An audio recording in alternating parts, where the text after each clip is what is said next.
So there are a number of factors which inspired me to develop the FACES program along with my partner, Dr. Barbara Staggers, back in 1999.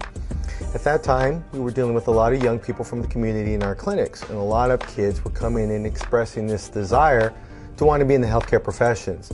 A lot of young people represented the diversity of our communities, but there were no entry points. They weren't aware of how they can enter.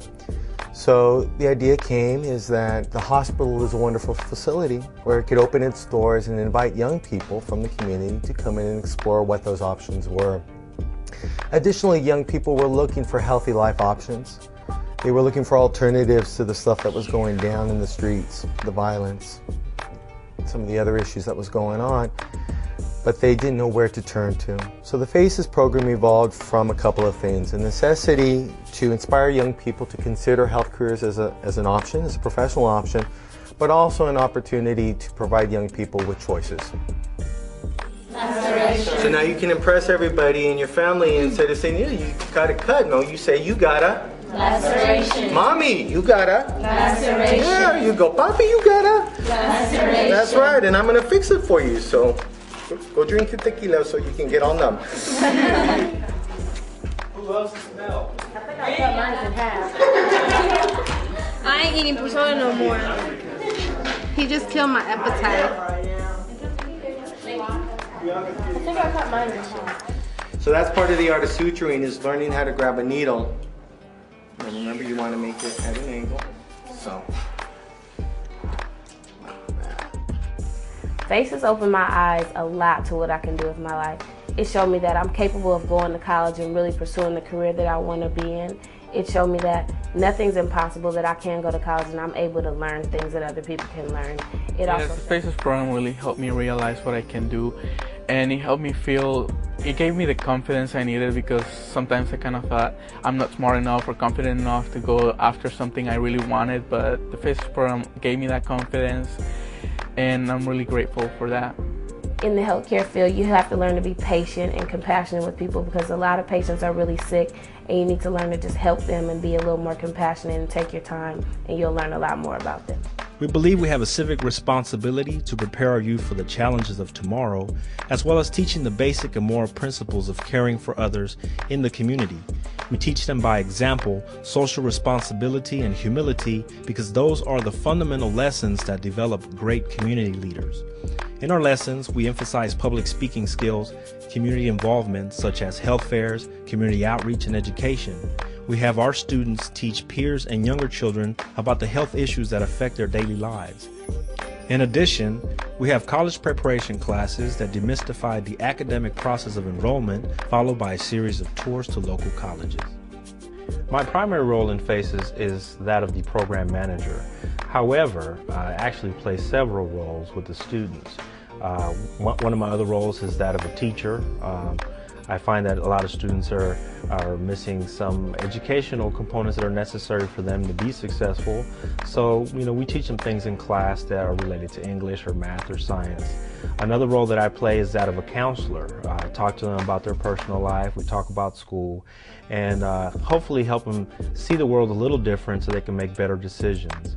We take a holistic approach when we counsel our students that explores all facets of their life. We discuss their likes and dislikes, what struggles they had, their educational experience, their upbringing, and the sense of spirituality. That way we can connect with them at a more personal level that allows us to help them reframe their perspective towards life, which eventually builds confidence and hope for the future. I always say a young person with a plan is virtually unstoppable, and that's what we want them to believe.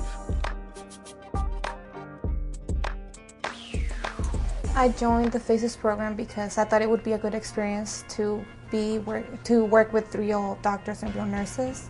I would say that the most important thing that I learned during the FACES program would be compassion for people, because in the classroom they teach you that you have to be polite and you gotta treat people nicely, but it's completely different once you see the patient and you said that they're really sick.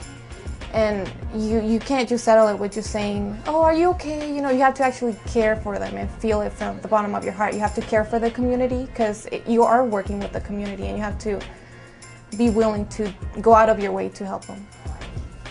Yeah, the FACES program did change a lot of my points of view because I did not want to go to college, as I mentioned. I wanted to just, well, my goal is to be a housewife, and that's why I was just going to be medical assistant so I didn't have to be dependent on my husband.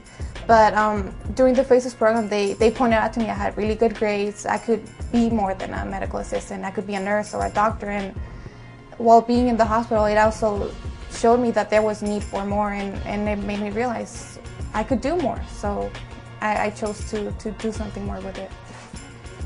As a high school student in the FACES program, I was able to explore all kinds of careers within the health field that aren't necessarily that of the doctor. And for a while I contemplated nursing, but then I went back and thought that I wanted to be a doctor, but I wasn't sure what I wanted to do. So it was an excellent opportunity to network with different professionals in the field and ask them about their lifestyles and what they enjoyed about their jobs. It's the idea of civic responsibility, civic duty, and the necessity to come back to your community and to give back what you have gained.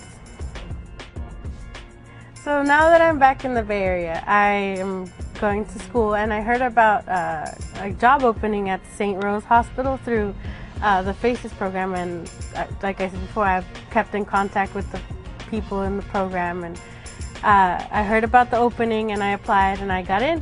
And so now I'm working at St. Rose Hospital. I'm contributing to the program as a mentor for their current students. And I'm also a graduate student pursuing my career in medicine.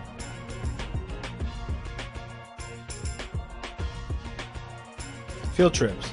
We take students out of their comfort zone by taking them to unfamiliar environments where we empower them to overcome their fears. We teach them teamwork and leadership through ropes courses, indoor skydiving, whitewater rafting, and other fun activities.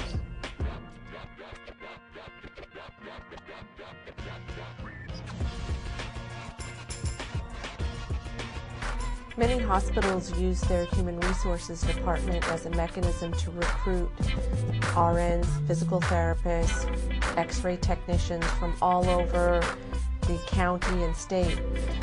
St. Rose Hospital is unique in that we're using this program as a means to grow our own.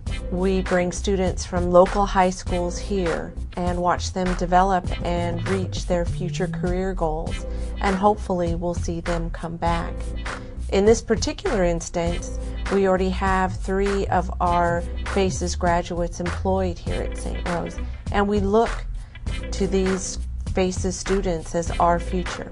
What the FACES program does is it provides young people with opportunity. What that does is it transforms youth.